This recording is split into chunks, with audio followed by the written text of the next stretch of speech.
Our next session, Expanding Your Market, Tapping into New Customers and Territories, our panelists will share practical insights, strategies, and real-world experiences on scaling beyond boundaries and comparing to new growth opportunities. So please join me in welcoming our moderator for this session. This is going to be Jeremy Stennett. This is our business advisor and wealth strategist from the WasemeStennett Business Advisors, and our panelists, Amelia Zephyr, CEO and founder of Creative Foundations, LLC, Sam Sahat, CEO of The Fraction, Jack Douglas Lillies, the founder and CEO of Good Samaritan Institute, and Zihan Sabri, the CEO of Global Markets Technology, LLC. So let's give them a big round of applause.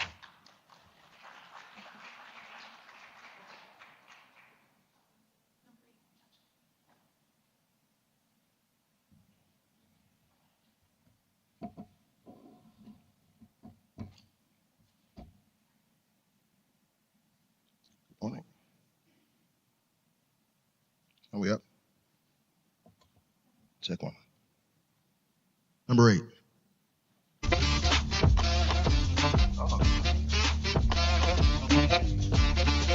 And I even have music.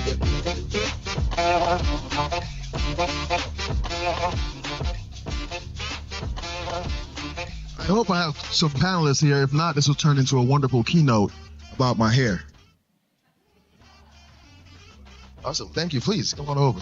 And if I think we're supposed to have 5 of us, but could y'all help me with removing some of the chairs if we don't have all of the parties? How has it been going, everybody? Put your hands together for you, because you're here.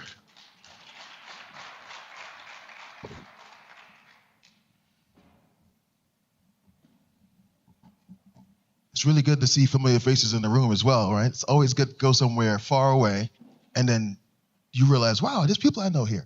So it's awesome. Could you give me a little bit more bottom on this, please? A little bass. So, Jack. You know what, y'all? I'm going to do an introduction, but I would love for you to do me a favor. Could you please put your hands together for Jack?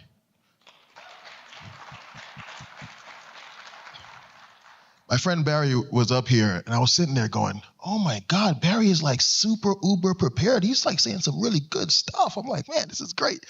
And so we were trying to, as a collective panel, get everybody on one accord and get our voices together. And I got to tell you, I asked the group to do that, and Jack went over and above.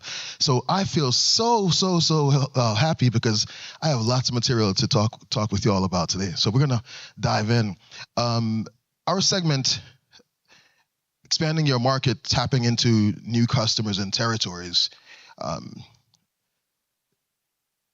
The description that they gave us talking about, most times we watch the news, right? There's always some drama-filled emotion things. The World Bank and their interest rates are rising and all that bad stuff. So we ain't going to talk about that. So what I think we should talk about is what all of the opportunities that exist when we talk about expanding into new markets. Most people automatically start thinking about, like, what do you think about? Geography, the next city, who do I know there? How much money do we have? You know, what customer segments, what target audiences do we need to, think about to expand, right? That's usually what you think. How do I make some money in another place? Yes? Are there business owners in this room? Okay, all right. Maybe Jack, maybe we should talk, right? We should talk. All right. I didn't come to lecture. I really came so that we can have some dialogue with y'all, share some insights, but really I need you to connect with me. All right? So as we do that, traditionally those are the thoughts, but what I thought about was, no matter what industry you're in, whether it's real estate, tech, healthcare, transportation, HVAC, food and beverage, etc. It's important that we realize that scaling companies or scaling strategies successfully aren't just about exporting products or services, but they're really about figuring out systems and exporting those systems, right? Figuring out how to transmit or transmute your brand identity, right? Maybe that equity that you've built, you can now leverage it somewhere else. Importantly, which is I live off of this, stretching or expanding your intellectual property that you've already created. All right. And so today, Jack and I, and we hope that if the other parts of our panel parties get here, who had a hard time finding the room? So we're going to excuse them, and if they come, we're glad for them to join. But Jack, rather than us kind of doing a typical question and answer part, I think it would be great for us to maybe just dive into some of the important part. Why don't you introduce yourself, and then let's chat. Good morning. Thank you for being here. What a great time to be alive. I mean, the things that we can do with AI now are incredible. And I can do 10 times more this week than I could do 3 weeks ago because of how fast that AI is progressing. So I'm in Northwest Florida. So we have an AI tech campus there, and we help people start up companies that have an idea. So you just need to understand how powerful this technology is and how fast it's progressing. It really comes down to the relationships and how you implement your idea, really, because the knowledge has been solved. People don't realize it. There's still some things about harnessing cloud compute, but still, it's really more about what problem do you need to think about and how do you focus in on that and add value to your customer. Got it. I wanted Jack to tell you more about him and who he is. And so what they said to us was that you're with the Good Samaritan Institute. What do they do at the Good Samaritan Institute? Just curious. So we started off, I'm trained as a microbiologist, and I'm an elected official there. I'm a commissioner.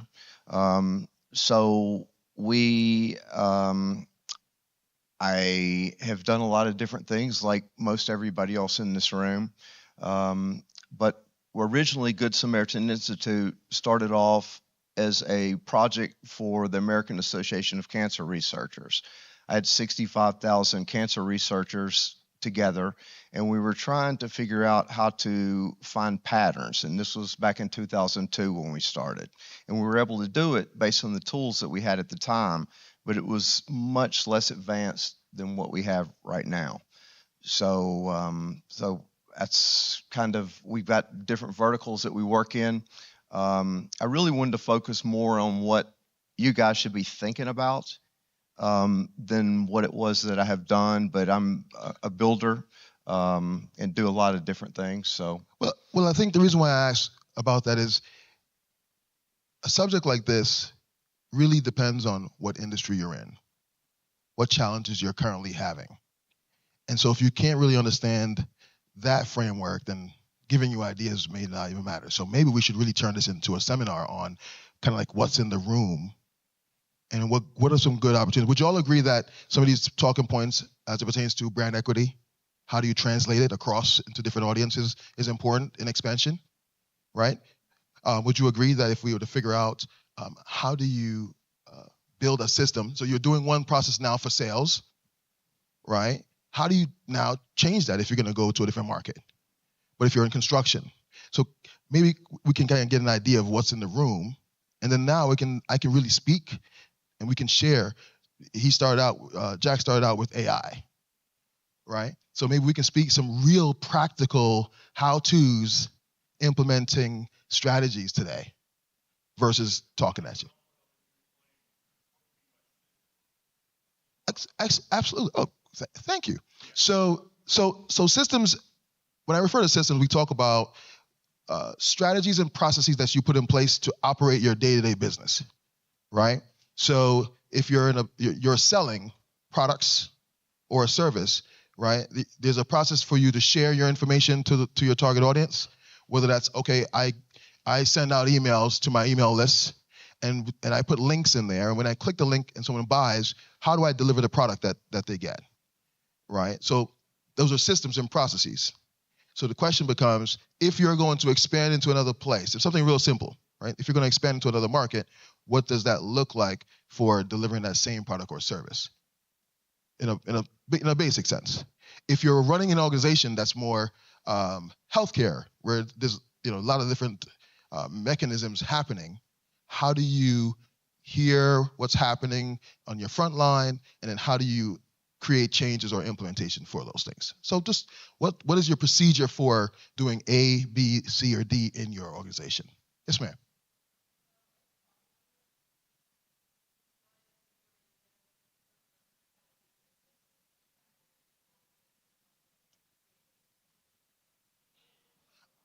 Okay, I think it's a good place where we can maybe incorporate a little bit of AI. In the room, what percentage of us are in that category where she used the phrase bootstrapping, you're new, you're emerging? Okay. So I think there's about even half of the room is in the new space. So when you start to think about your existing business and forget about going somewhere and expanding, finding your current customer base, what systems can you create? Would that make sense? What system can you create now that can, one, create sales without you doing all the, and fulfilling those processes without you doing all the work? That's where a system comes into play. How do you think maybe someone that's in a startup could use AI, since you brought up the AI as an opening point, to introduce themselves or their services to their target customer? So we have specialized AIs that we use, and these are things that you can do as well. If it's just to create a specialized GPT on the ChatGPT store, and we have them go out and do things for us. So like, for example, we have sentiment analysis where it'll go and look at specific forums to see what the pain points are. We like to focus on a single pain point and solve that one pain point, and then we find a partner in that area who already has credibility, because a good idea alone is not going to work. You've got to have credibility, and the fastest way to get credibility is find out who the leader is in the group that you want to sell to. You focus on them and solve their pain point. And then after that, you start deploying your product, whatever that is. Okay. So I'm going to confess, I don't really like AI, right? But my marketing director loves AI. He loves processes. I love paper and pen. I think I'm young, right? I'm still in my 40s. I'm young. And so, but I grew up with a lot of formality, fundamentals, paper, pen, and traditional advertising and messaging and processes, and I really don't like AI. However, we had a meeting just this week, so this is probably a divine intervention, because just yesterday and this past weekend, we were having a discussion about a system that we built that can be used to help different companies, and we picked car dealerships. And so, in the folks, for those of you who are in the startup space, you can use AI to do things like the basic nuisances that you have every day, right? Answer the phone and direct leads, right? So a car dealership generally gets general calls like, "Hey, I'm looking for a so-and-so. Do you have any of that?" Generally, right? Hey, so AI can start to, whoever calls somewhere and it says, "Thank you for calling so-and-so," instead of having your receptionist or your assistant or some staff person if you have a small operation, answer your phone. You can use those automated systems to do that and redirect. They call those virtual assistants. So you can use AI to start to speed that up. That way you're not on the phone all the time, eating up your precious time where you could be selling or closing, right? So I'm really kind of glad that you opened up with this AI piece, because it's going to make me talk about it. And if Kevin, my partner, was here, he would be like, "Man, this is great. See, I told you." So you can surely use tools like that, including on your website. So instead of building a full website and you're starting and you're trying to get audiences, you can use automation processes that will help you to capture and direct those leads into the right place. So trying to be responsible and staying on the line of how do you go, because for those of you in the room who did not raise your hand to being new, maybe you're an emerging. Maybe you are indeed in the growth space. Maybe you work in one state and you do want to operate in another state, right? This tool using automation is also a great way, because you can use automation with conditions that will then start to move a lead or a prospective customer from one point of a conversation that you started with them virtually to another.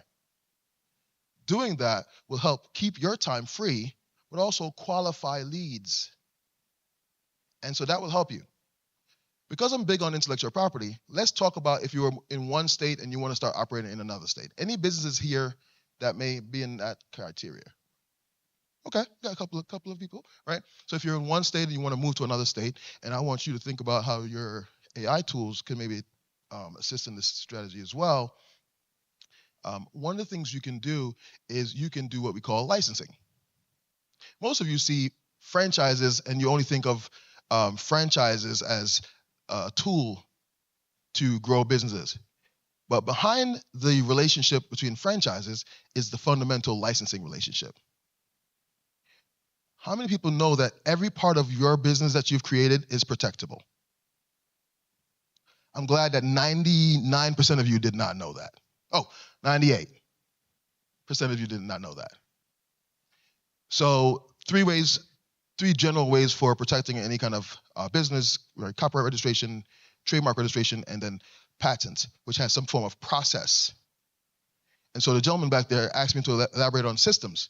And so if you have a technical business, you have probably a way that you do the service you do. And your process is a trade secret.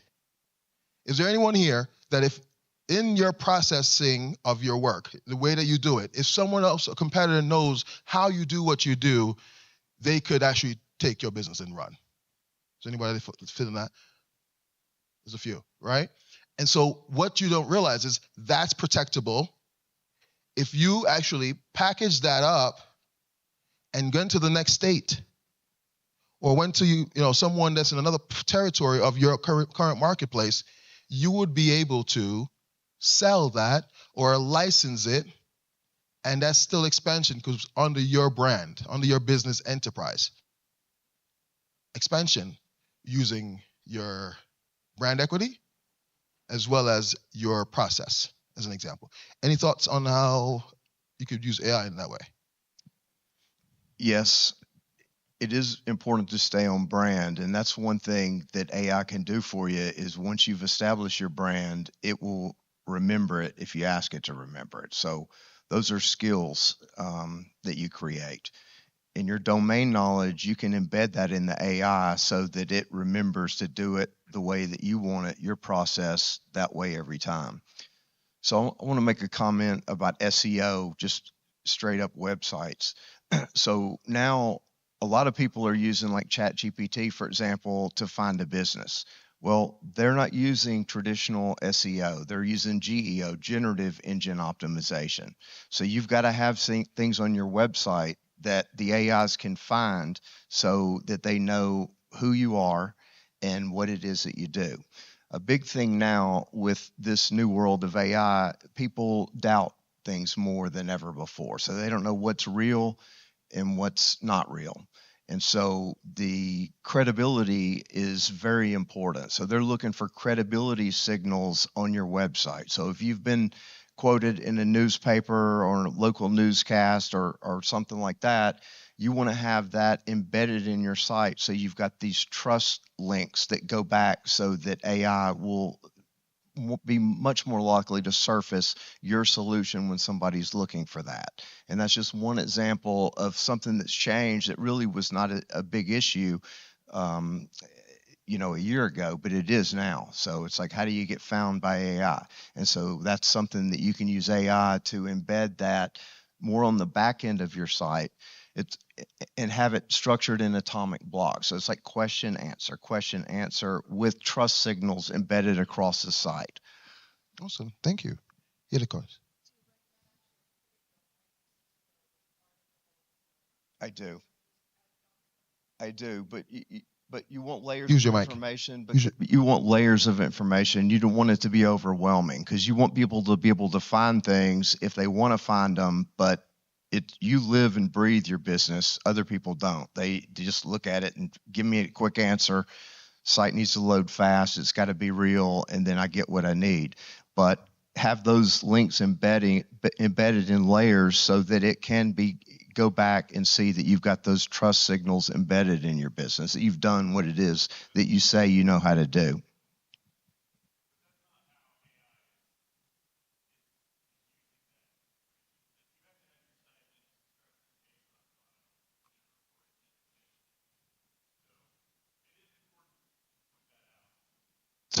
So there's some jargon going on to the majority of the room. Anyone not following what they're saying? Pardon? Repeat it. Could you please speak louder, what you said?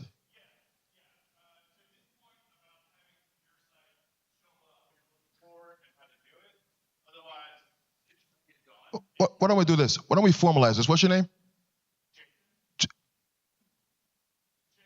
Jay, could you go over and grab and get a mic and come up and join us? Is that all right, guys? I mean, why not? Come on. All right. So some important points. Some important points, right? So one, brand, right? Brand equity, brand identity. Okay. Who knows the importance of it, and where you are right now in your brand identity? Like, have you defined your brand? Okay. I see some nods. What does defining your brand mean to you? I met you earlier. What's your name? Yeah.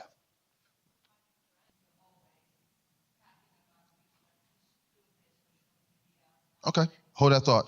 I'm going to grab some buzzwords from what they both said, right? Consistency, coherent, and clarity.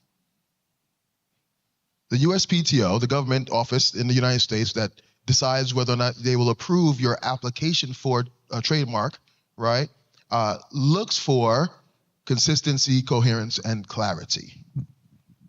How many have used your brand, your logo, literally your logo, or the name, the way you use your name, in 5 different ways in the last 12 months?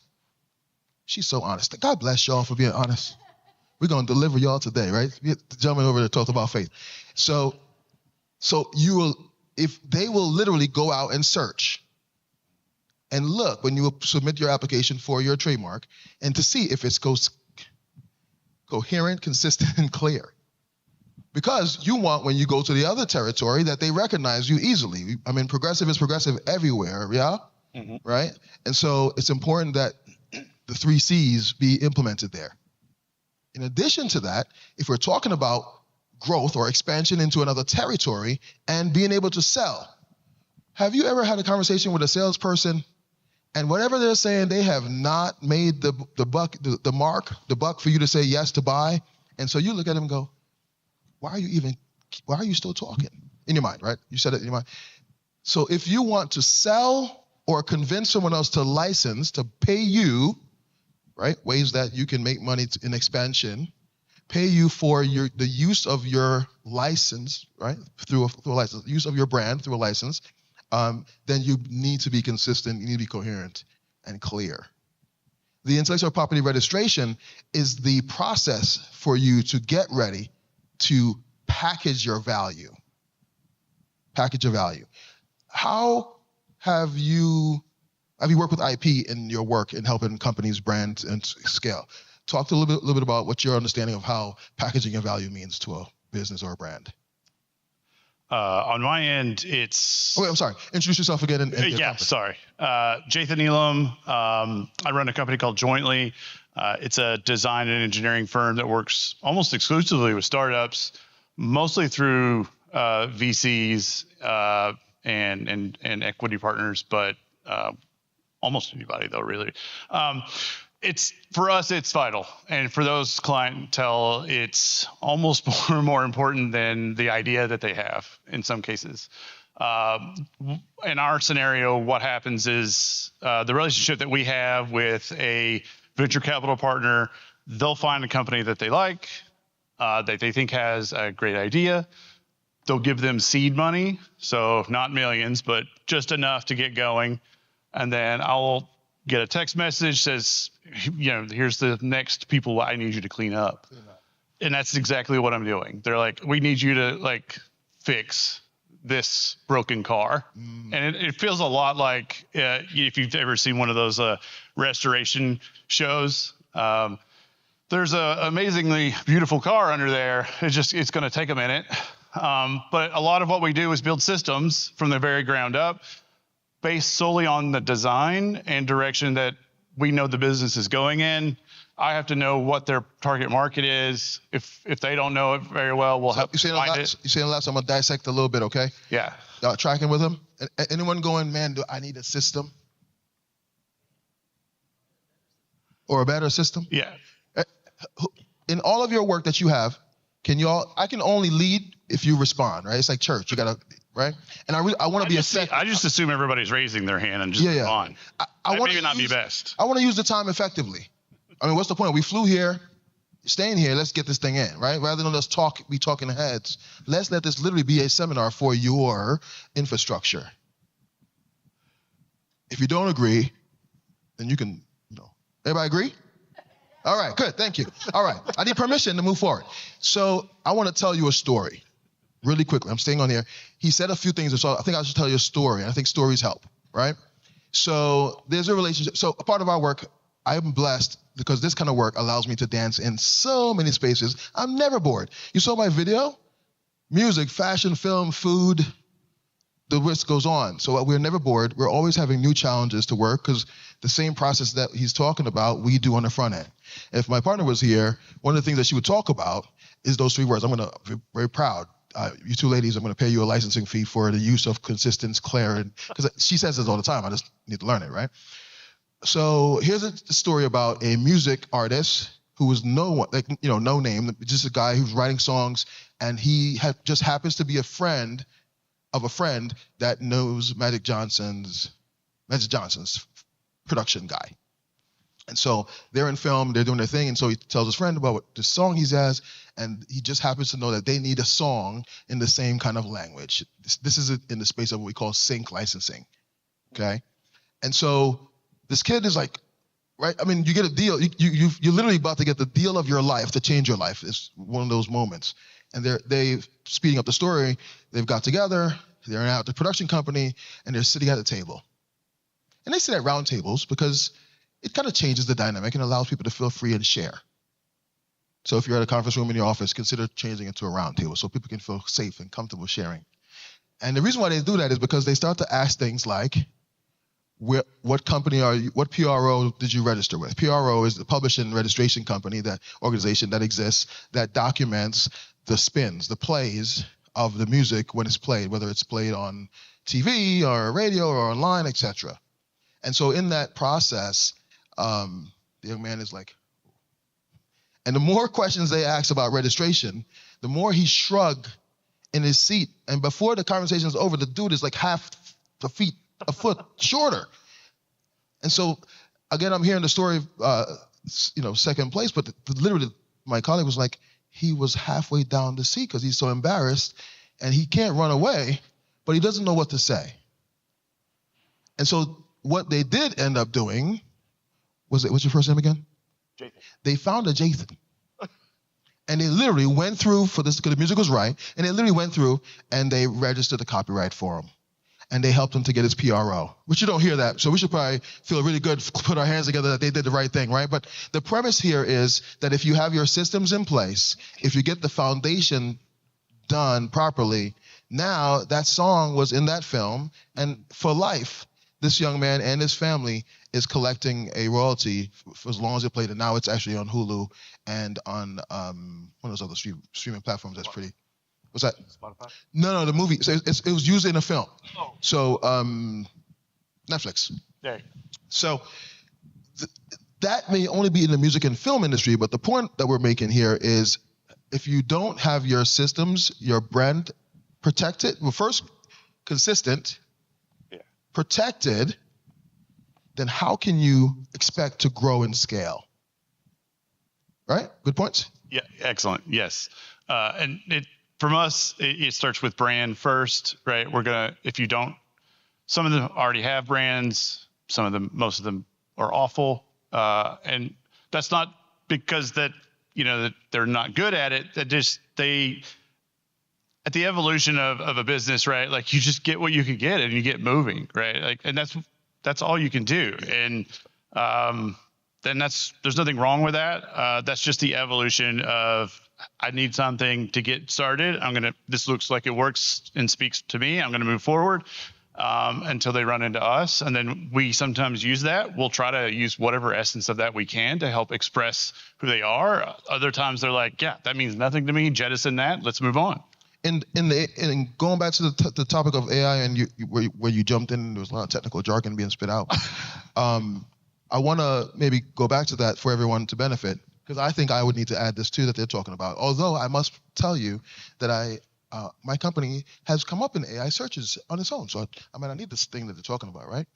But on the back end, could you explain in simplicity the file that you're defining, and is it something that everyone can go and grab and create? And what it does? There are lots of logo AI generators out there. No. Earlier, you were talking about the data file that's needed for the website on the back end? Yes. When Jack was describing the function of getting your data into AI. Yeah. Following? Are you following? Yes. Okay. Yeah. Okay. So, yes. Your website can be structured in what's called a JSON file or a JSON file.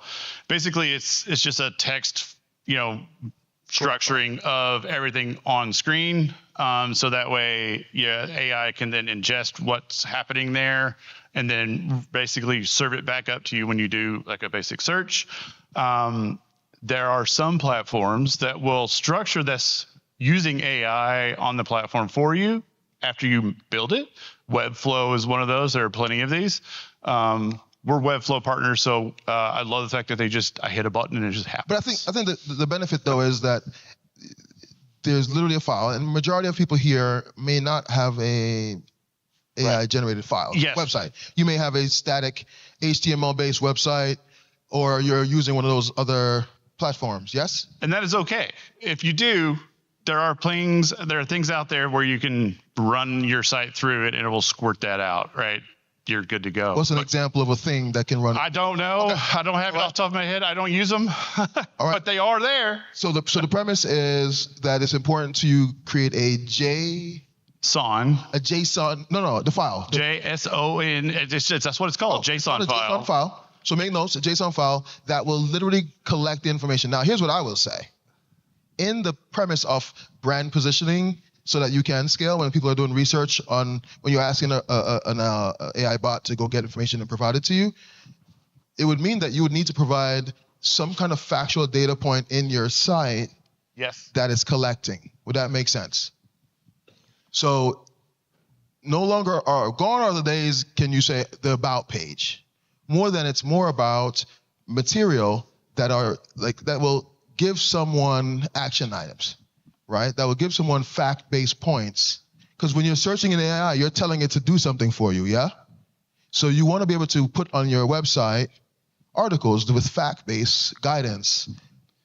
That is almost like your own mini white paper on your site that will now do it. In social media, when they're making YouTube videos and Instagram videos, that's what they're doing. Right? They're creating these education videos for you to learn about a particular topic so that you can believe that they're credible. Gone are the days where you can just expect to be found. You just can't anymore, right? And you can't just throw information up and hope that it will work. You do have to have it grounded in reality. And if you want to be found on AI, you've got to get your stuff to it somehow. You got to think about how to get it there. That's true. Even people that are paying to spend, for Google ads, they're not getting the results that they got before because they've changed the way that they're finding websites. Yeah. I think that's a good thing, to be honest with you. Well, it's no more pay to play, right? So what percentage of the room is service-based? Can you raise your hand, get an idea? Anyone physical? You need a physical office to do what you do. Okay. Are you thinking about, just for the physical office, I'm gonna ask the service-based people, are you thinking about expansion currently? Okay. And can I ask what industry, since there's only two of you, what do you do?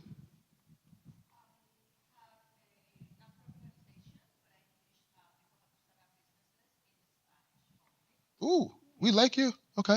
And you need a physical place for that, right? Okay. In thinking about cost, when we talk about expansion and build outs and those kind of things, well, I think that AI would be, intellectual property and licensing your service would be an excellent way to expand, right? Here's how you handle costs. Because we're talking about AI, you're talking about website, construction, you're talking about new tech and so forth and so on. I'm not doing a good job of watching the time and rebuilding the panel, so please help me with my timing. And I want to take questions how are we doing on time? All right. So we're going to give you all a chance to come to the mic and ask questions if any of this stuff is triggering for you and is opening up some thoughts in the mind. But I think that if you could package what you offer, this is not legal or business advice. Okay. I'm not sure. You need to consult a professional. Now we can talk after, but package what you offer. Okay, and then you are now going to go to the next town or the next state or the next territory you want to provide this service to, and you are going to be the savior. You are now the savior of that town. You're going to go to the council person. You're going to go to the Chamber of Commerce, community development or business development person. You're going to go to the what's the state office? You're going to go to the state or the city or the county economic development officer. If you're in the United States, it exists in every single state. As a matter of fact, all of you who pay taxes pay for it. Okay? So if you take that service and go there, their job is to help create business in the state or the county that you're in. They will do the work for you. You just need to have your package ready. So wait a minute, are you telling me that I don't have to go open a new space, physical brick and mortar? No, you don't. Are you telling me I can actually charge someone else to open a space for me, for my business? Yes, you can. And it doesn't have to cost me that much. No, it does not. That state office will work with you to share press releases about this amazing service that you've already been vetted by the brand identity team. You've already got the legal team to make sure that everything is registered and protected. You already have a CMO.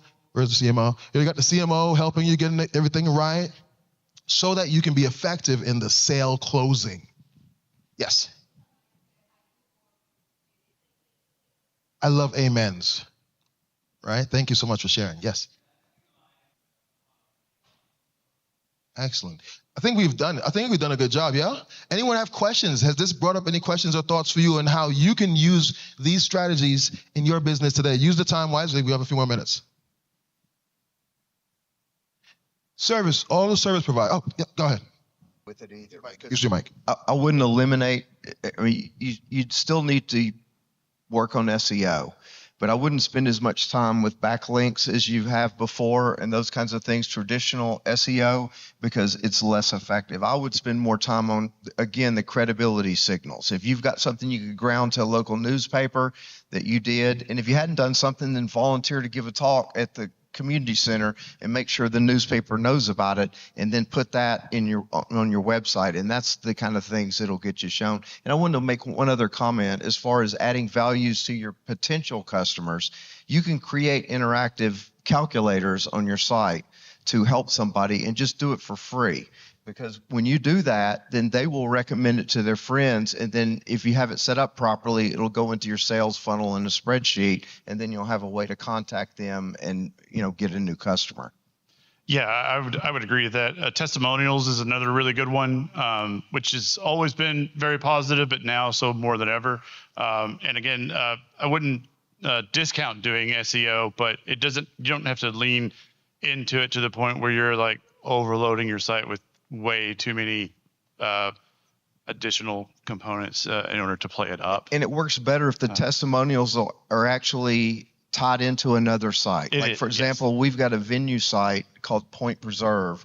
And if we get a review from another site that's an aggregator that sends people to event venues, for example, then we copy it and then we backlink to that review there. So it's the same review, but it can be checked to see that it's an actual, testimonial. Oh, cool. Here's a phrase that I've extrapolated from all of their jargon over there, guys.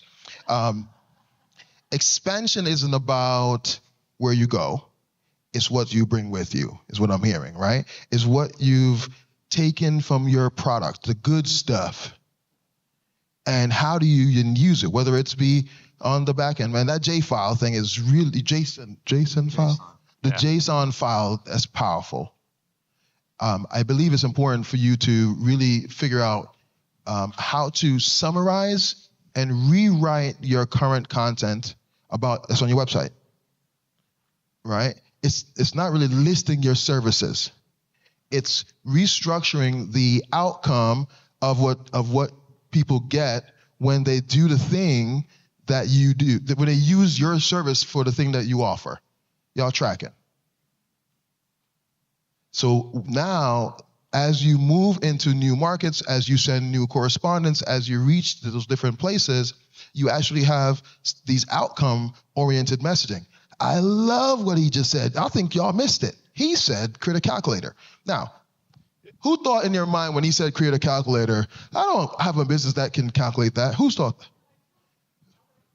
Right? So, like, for example, if somebody wants to know about their website, if you send me a link, then I'll send you a link to the calculator, which I have to find it. But it'll analyze your website for GEO, and then it'll give you a list and a scorecard broken down into different sections. See, that's an example of something that I just will do for people, because once I've set it up, it's like I don't need to be paid for that. But, then I can make a referral to one of our partners from that. This is the best use of AI. Build me like a calculator that I can embed in my site that adds value back to my customers. That's the best way. Now, right there. Because I did share earlier that I'm not a big fan of AI. I'm not saying no. I want to still live where you are, right? And so logic forms is also another affordable way that you could still do this if you didn't want to jump into the figuring out how the AI methodology would work, right? A logic form can literally do, I'm not saying it's better, right? However, but it's something you can do tonight, right? And if then, when you're prospecting a client, a prospective customer, and you're walking through and you're qualifying them to buy your service, we do that, right? Yes? All right. So that means you're asking questions and they're giving you answers that says, yes, they need my service, and you show them. That's a line of question that you can develop on your form, and then from that form, you now can then offer them a result product that you've already pre-built. Yeah. And I mean, again, circling back to your original point, off that form, you can have AI build a process and workflow that will then move all of that information into your CRM and do all other kinds of magic stuff with it. Who uses CRM today? Probably everybody. All right, 25% of you use a CRM. So for those of you who don't, right, it's just you starting to figure out how to affordably use these tools to create income or revenue for you that you can then leverage back. Because this is like, subscribing to any of these tools may give you another expense that you're going to manage. Yeah. So value in the room today, based upon what you said about doing a calculator, I went into my chat and I said, based upon what you know about me and how I serve people, build me a calculator I can embed in my website that helps my clients solve my ideal client solve a problem. Bam. Based upon what I know about you. And what did it do? It gave me the aligned client growth calculator. There you go. Helping them identify what their gap is and how many new customers they need. And that would be much more valuable for your customer base, wouldn't it? That would be much more valuable for your customer base, wouldn't it? Than putting up like bullet points on your website or something. Yes. Yeah, real life. Excellent. I appreciate that, because I asked for a round of applause to support this actual work or product and got it. Come on, put your hands together for that. That was good. If you're not using these tools, then this is what you need to be doing to grow, to scale. And it sounds like to prepare to do that in this room, right? It sounds like it's for preparation. So I only have about 2 more minutes. Any other questions at all? If I gave you all this complicated stuff, you got to ask some questions. Come on. Oh, yes. Thank God. No, it's just a side note from CMO. I would like to say that do your stuff first, do your fundamental stuff first, do your foundation first, and get clarity on your business. Otherwise, you're getting adding more and more AI tools, but in doesn't bring you in revenue. So first of all, do your foundation, who you are standing for, and what is your goal. And then you can move forward in adding by AI systems. So that's just an... I would totally second that. Yeah, agreed. Well, that's that brand equity piece, right? Like, and if you don't understand it, right, it goes beyond just what does your logo look like. And so there are enough professionals in your space that you are in, or even clearly here, that you can get a consultation to get guidance on where you currently are and where should you be going and what's missing on what you currently have. Yeah, we have access to all the AI tools. We still do a number of things by hand on purpose. So I would second that. So the summary point, right? Make sure that the equity piece is intact. Then develop a strategy for how affordably can you find new territories. We're suggesting licensing as a path. We've gotten some yes, head nods confirmation of that use case right now happening in 2 different scenarios. There are individuals who are demonstrating that. Offering value, so restructuring your website so that you're literally giving valuable information and or qualifying leads in a way that they give you their information, telling you that they're interested in what you offer, but you're giving them something back that's, priceless, and you don't have to spend time on it, so that you can start to have conversations with them. And then as you start to matriculate, using the AI tools to support you, not to lead you. All right? Well, thank you so very much. Gentlemen, could y'all please put your hand together? Round of applause, because he didn't even know he was going to be a panelist today. Thank you so much. And thank you, Jack, for sharing as well. All right.